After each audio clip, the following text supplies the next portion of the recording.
Les gens me considèrent comme un kémaliste. Et moi, je me considère comme un kémaliste. Je suis fier d'être un kémaliste, en fait. Mustafa Kemal Atatürk.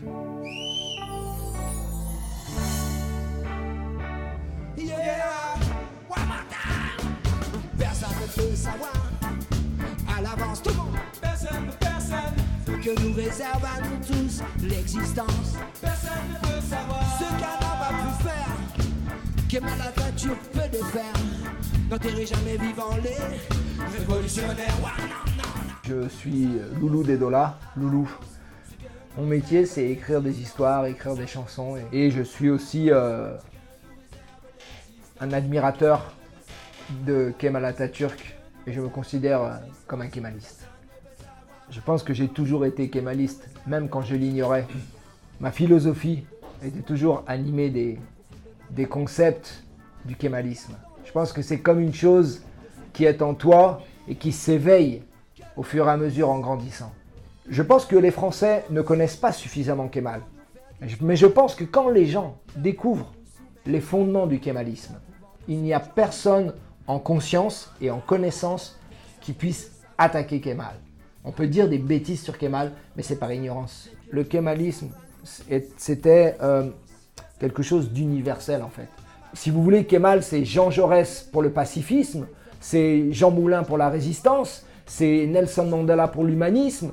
C'est inégalable dans l'histoire. Ça ne fait pas de lui un dieu et un homme supérieur aux autres. Mais son parcours est éclatant, en fait. Et doit nous inspirer au XXIe siècle dans la lecture qu'on a du monde. Pour moi, aujourd'hui, la solution au problème du XXIe siècle, c'est le kémalisme. J'en suis sûr et certain.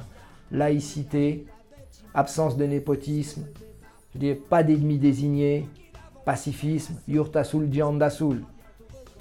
Approche ton oreille, mon secret à te dire, aura demain peut-être le parfum d'un partir, ou d'un baiser volé effleurant ton sourire. Comment ne pas t'aimer tant que sera Izmir? Le poème s'appelle Izmir. En Turquie, mes livres sont lus dans des versions turques, mais ce sont des versions pirates. Je serais très heureux si mon travail était traduit et diffusé en Turquie.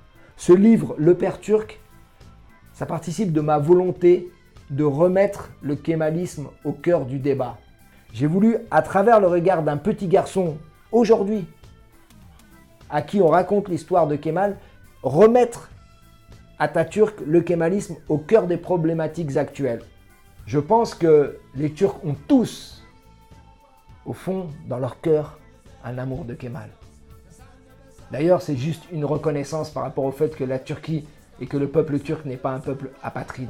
Parce que sans le combat des kémalistes, que vous connaissez tous, hein, les Salih Bozok, les Kemal Atatürk, les İsmet İnönü, il y aurait eu vraiment des problèmes terribles.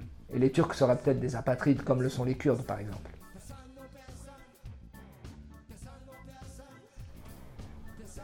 Kemal Atatürk.